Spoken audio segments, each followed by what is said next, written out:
Yo, so Ilia Topuria and Charles Oliveira have been going back and forth a little bit online. We'll see. This could be the next fight. But we also have Tom Aspinall recently meeting with Hunter, posting on his YouTube channel saying, we'll be fighting this year and it's going to be one to remember. So that's some good news. Look at Hunter's face here, dude. Hunter's face screams, I'm cooking up something. I'm cooking up something good. Either that or he's trying to be in the next issue of GQ or something with that model face, but something tells me something good's happening here. So let's move on to regarding the Jon Jones and Tom Aspinall fight, possibly the dumbest tweet of all time. We have the MMA Joey, classic MMA Joey, saying the UFC really needs to strip Tom Aspinall. I'm tired of listening to him sit around being inactive, begging to fight 40-year-old Jon Jones. Now, he could be sarcastic here, but if you know anything about MMA Joey, he likes to take the popular sentiment of fans, which in this case would be Jon Jones should be stripped if he's not going to fight Tom Aspinall, and then he takes the opposite approach because that's just who he is. He likes to rage bait the fans. Look at this comment. Hey guys, I, MMA Joey, am a guru wannabe. Shout out MMA Guru, I'm thinking. I must be a pure contrarian so that people get rage baited to watch my shit content. Based. Shut the fuck up, fat ass. Nice. All right, sweet. But there's actually people who agree with him. Tom Aspinall definitely needs to be stripped. What a bum. Bro, best take. Shut up and fight. Oh my goodness, dude. I can't believe people actually agree with him. But let's move on to the actual stuff that's going around. Dana White recently said in an interview that the fight's going to happen. He said the fight's going to happen. It's just a matter of when. It's done, but it's not done. This is a classic Dana White. This is something he would totally say. But the number one rule of business, you under promise and you over deliver. He would be doing the opposite here. He would be over promising, saying this fight's going to happen, and then if it didn't happen, that would be like the worst business move ever. But it would also be him failing at his job. Because Dana White is so confident that this fight is happening, I don't think he would be saying this if he wasn't confident. But we also have Tom Aspinall recently on Ariel Helwani saying he met with Hunter, and the UFC knows where he stands, and he will not be defending the interim belt again. So that's a good piece of news because I think a lot of people, because I think Tom Aspinall has already defended it. That would be the worst thing is if he was defending his interim belt. The UFC knows he will not be doing that.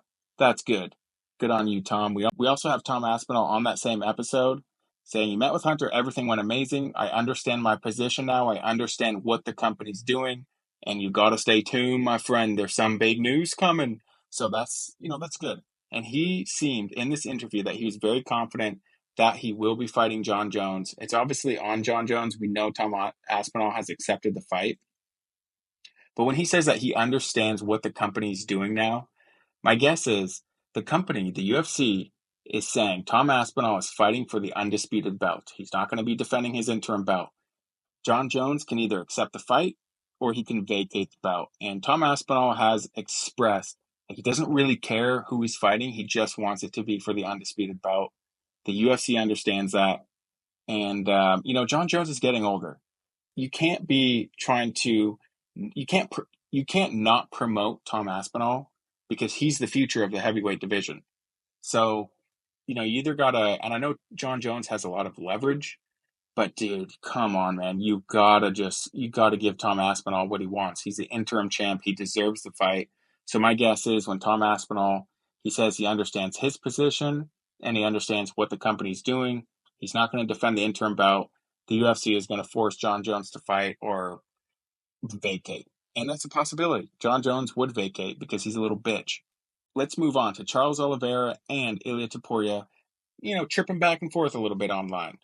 It actually started back in December, Ilia Topuria, when Islam Makhachev was fighting Arman Tsarukyan, and Ilia Topuria said he wanted to move up. He said in an interview, I would like to move up to the division, and basically because Islam Makhachev is not going to be ready in May or April, I would like to fight the number one contender in the division, and that's Charles Oliveira. Charles Oliveira, of course, Chael Sonnen came out and said allegedly that Charles Oliveira would not fight Ilia Topuria unless he has the belt. Stupidest take. If that was true, I am disappointed in Charles Oliveira because he's the type of guy that I thought would take any fight. That's who he is, right?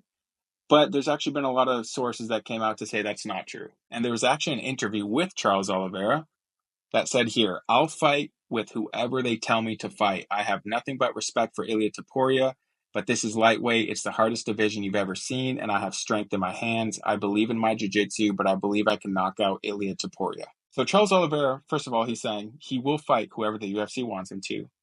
And then Savage Ilia Topuria in response, and this is all within the last few days.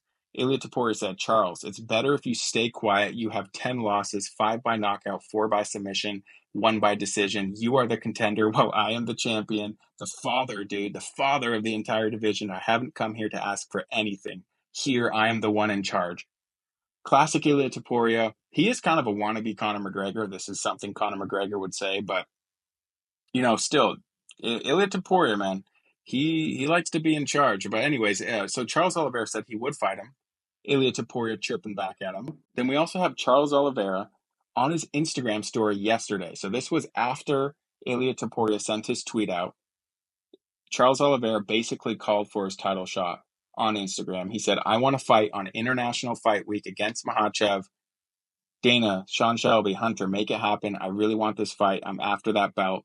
So he basically called for his title shot after. He's running away from Topuria. I mean, dude, the lightweight division is shitting bricks right now with Ilia Topuria up there. No one wants to fight him, and I understand why, because he hasn't been fighting at lightweight. He's moving up the division. But man, so Charles Oliveira, he's obviously not wanting this fight, but he will fight Ilia Topuria if that's what the UFC wants. But then in that interview where Charles Oliveira said he would fight whoever the UFC tells him to, looky here, he said, I was talking about fighting with Max Holloway for the BMF, but it seems that they're going to do that fight with Dustin Poirier, which is an interesting piece of news. And that was the fight that I thought they would probably make. So in the UFC division right now, you have the number 4 and number 5, Max Holloway, probably going to fight each other, which is interesting for the BMF belt, Dustin Poirier's last fight. So you have Ilia Topuria could face either the number 1, 2, or 3 guy, Arman Tsarukyan, Charles Oliveira, or Justin Gaethje. Of course, you have Dan Hooker at number 6 as well. So the question is Islam Makhachev going to fight before October? Because we know in October, that's going to be the Abu Dhabi card. Islam Makhachev will probably headline that. So is he going to fight before then? Maybe International Fight Week, which would be in June. He would have 4 or 5 months after that to turn around in October. Now, what they could do, Charles Oliveira is calling for a shot, Justin Gaethje is calling for a shot. They could give one of them that fight. But what they should do is they should give Ilia Topuria, Charles Oliveira, and then the winner of that could get a title shot. And then you could do Arman Tsarukyan and Justin Gaethje against each other. Then you have 2 potential contenders, the winner of Ilia and Oliveira and the winner of Tsarukyan and Gaethje. But you also have Dan Hooker. So what you could do is you could do Justin Gaethje and Dan Hooker. They were originally supposed to fight, and then Dan Hooker pulled out. You could rebook that fight. You could still do Ilia Topuria and Charles Oliveira, and then you could give Arman Tsarukyan the title shot. I believe Arman Tsarukyan deserves it, but I doubt the UFC is going to do that. They're kind of making an example out of him. But I would love to see Ilia Topuria and Charles Oliveira. That would be a sick fight. They're going back and forth. I know Arman Tsarukyan sort of called out Justin Gaethje as well, so those 2 fights would make sense. But what do you guys think is going to happen? Do you think Ilia Topuria is going to fight Charles Oliveira? Do you think he's going to fight Islam Makhachev? Let me know in the comments below, and I'll see you in the next one. Peace.